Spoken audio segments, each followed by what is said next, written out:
Welcome to this video of falling in love with the process, and I'm doing something different. I've got a little PowerPoint deck that I'm gonna be going through.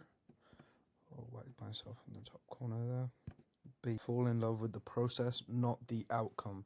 So where I got the idea for this video, I'm sure you've all seen Alysa Liu all over your TikTok For You page or Instagram Reels. And she's blown up. She's gotten really viral recently, and she's a 20-year-old girl from the US, I believe half Chinese, who just won 2 Olympic gold medals at the Winter Olympics not too long ago. She's the first American woman to do it in figure skating since 2002, I believe. And when journalists asked her, she felt when she won, she said she wasn't even thinking about winning. And yeah, I think this quote stood out from her. I was peak happiness when I was out on the ice. Nothing could bring me higher than that. And I think her mindset has been going quite viral recently. And I wanted to really pick apart her story and see, a different approach to success can play out and other things we can potentially take from it and learn. But yeah, she said it wasn't about the medal and it wasn't about the result. It was about the moment and the work and the process. And that's what we're on about today. So who is Alysa Liu? At 13, she was the youngest ever women's national champion. And she had 2 national titles before she could drive. So a bit of a young prodigy. I'm sure... Prodigy? Sorry. I'm sure you've seen that video of her on SNL, like when she was a kid. But yeah, she's one of the most gifted skaters of her generation. And such a young age, having all that pressure put on you, it can really make or break a lot of people. And obviously at 16 she felt like it'd been too much. She retired. She didn't get days off. She didn't have agency over her life, and she kind of lost in that moment. And I think a lot of us have been here, given up sports that we were good at when we were younger. We've to sacrifice our dreams and conform to other people's standards.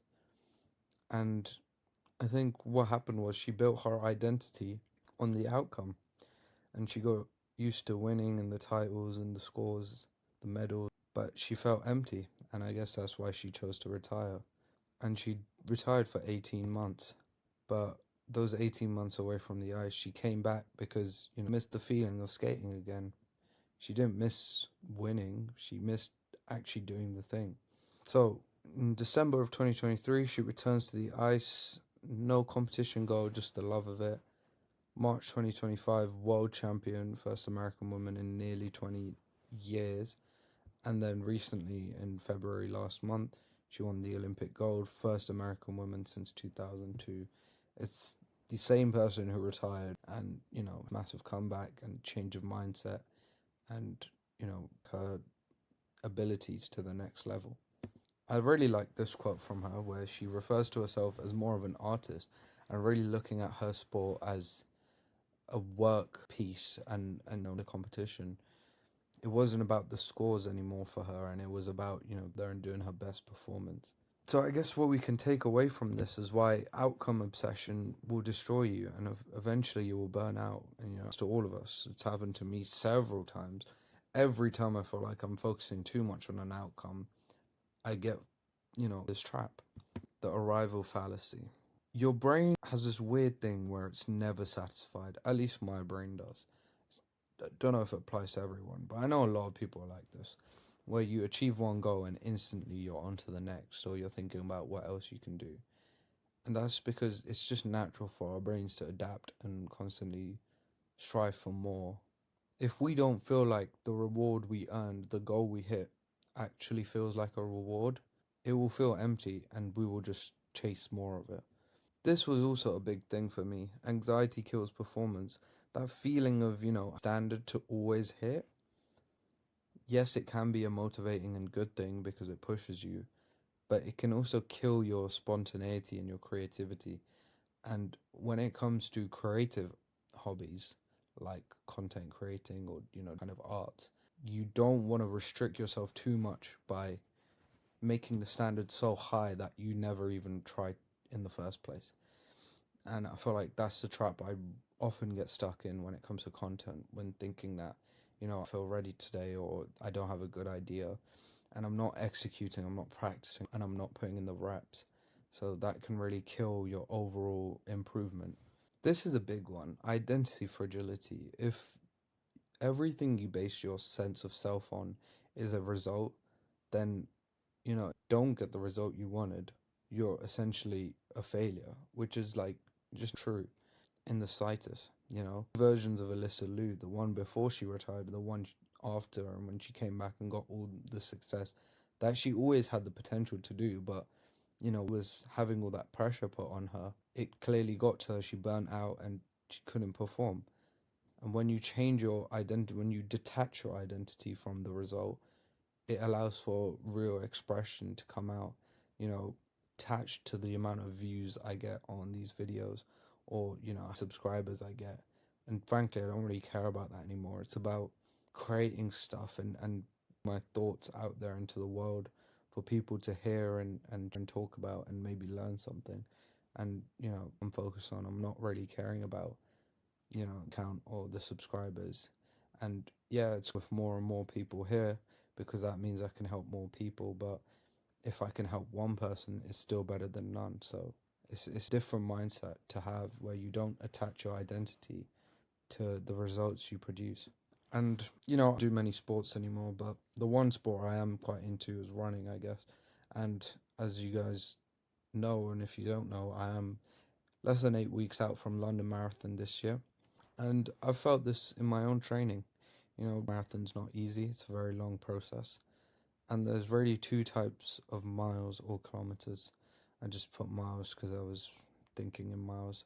There's the effortless miles, forget that you're even running, and really get into a zone and a flow state where you forget your pace and your heart rate, and you're just moving, breathing, and taking one step at a time, and get lost in thought. And these kind of runs really feel like therapy in a way, and be very refreshing.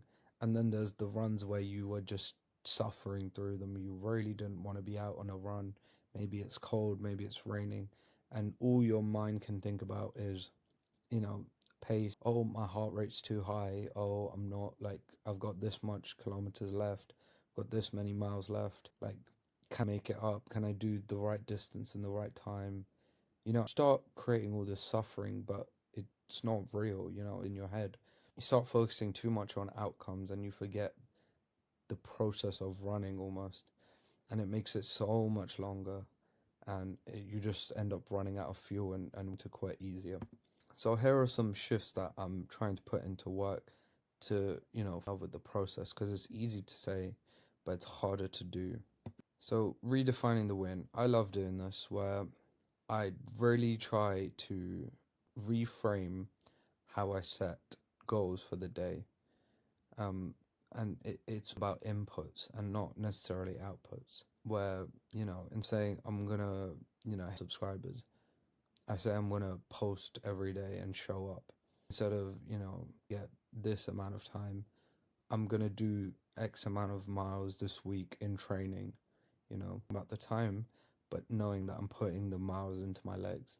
Building a portfolio mindset. I found this one an interesting insight from Alyssa Liu, where she said she wants to add to her portfolio and, evidence. Alex Mosey, another YouTuber entrepreneur, says a big thing where confidence isn't built by screaming affirmations into the mirror. It's built by having an undeniable stack of evidence that you are who you say you are. So, that quote, I think it's one of the best quotes I've ever heard, because as someone who struggled with their confidence and self-esteem, like, it to me that, keep doing stuff and you keep building that evidence, eventually you're going to get confidence. It's not going to happen overnight, but every time you show up and you do something, that evidence. And that's essentially what, portfolio mindset is like. Attaching identity to values and not results. So yeah, this is what we've been covering, really, to try and shift our mindset from results focus to who person are you, you know? Someone who will do hard things. Will you never give up? Will you push through everything? Will you, you know, around you? What kind of person are you, rather than what kind of things have you done? And this is a great quote. The outcome is just the proof the process worked. And, you know, your habits, what you do day to day, what you spend your time on, and what you think about, that is the process. That's life, you know. Days where it feels like nothing's happened, these are the ones that add up and eventually lead to hopefully the outcomes you want in life. But it's just to appreciate that moment and not let it, you know, you and too focused on just achieving loads of goals.